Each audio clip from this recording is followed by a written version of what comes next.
Family chauzoziya chikafu. Okay, I remember. Chitaura tese pana. Saka nhasi mimi maakubuda. Makuenda kumba. Munonzwa sei? Ndinonzwa kufara zvakanyanyisa. Handisitomboona kutsanangura mufaro wacho because I can't believe because the sentence yandakapiwa is not a joke. Aiwa ndikanditanga nokuziya kuti zita munonzani? Ndinonzi Charlotte Sibanda. Charlotte Sibanda. Mama akatongerwa mhosva ichi? Yemedha. Saka mama akatongerwa makore mangani? Ndakatongwa death penalty 2010. 2014 ndobva ndazochinjwa pa death penalty ndobva ndaiswa pa life. 2014 ndobva ndakadzwa pa life ndobva ndazopardonwa today. Saka nhasi mimi pamaudzwa kunzi mimi maakuenda kumba. Muchitaura nevamwe venyu mazinge zvino matobuda panziti panapa tiri tese. Vamwe venyu vari kunzwawo sei kana imi muri kunzwawo sei?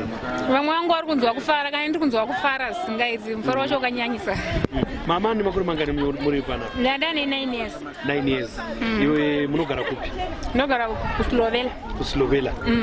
Saka pane hama here dzenyu dziri kuziva kuti mabuda makuuya kumba? Ariko vari kuziva hanzvadzi yamai vangu.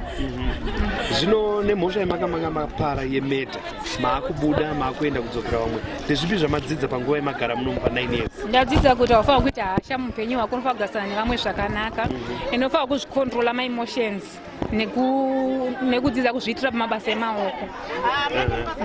Saka pakutanga kunorarama izvezvi chii chamuri kuda kutanga kunoita muchidzokera papa? Tanga kunoita mabasa emaoko. Upenyu hwenyu pamaigara pa 9 years hwanga hwakamira sei? Maibatwa muri mukati maibatwa zvakanaka here? Mune matambudziko amaisangana nawo here? Hapana, zvaigara zvakanaka. Handiti tingati zvamakadzidzawo zvamataura kuda kunoita mabasa emaoko zvamakadzidza nemaoko enyu ndezvipi? Ini hangu sendakadzidza zvecounseling ndozvandakadzidza. Chinhu wani chamunoti mucharangarira panzvimbo ino mukurarama kwenyu chii? Kurangarira chikurubi.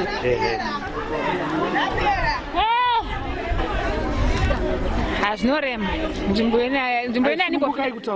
ina ndimbofi ndakaikanganwa because zvakaoma. Kugara mujere for 9 years is not a joke. Ndakasiya mwana ane 7 months. Ezvezvi mwana wangu ane 9 years taura kuno. Mwana wangu achatombondiziva kuti ndini mai here kana kuti ndini asitomboziva. Saka kukanganwa nzvimbo ino ika.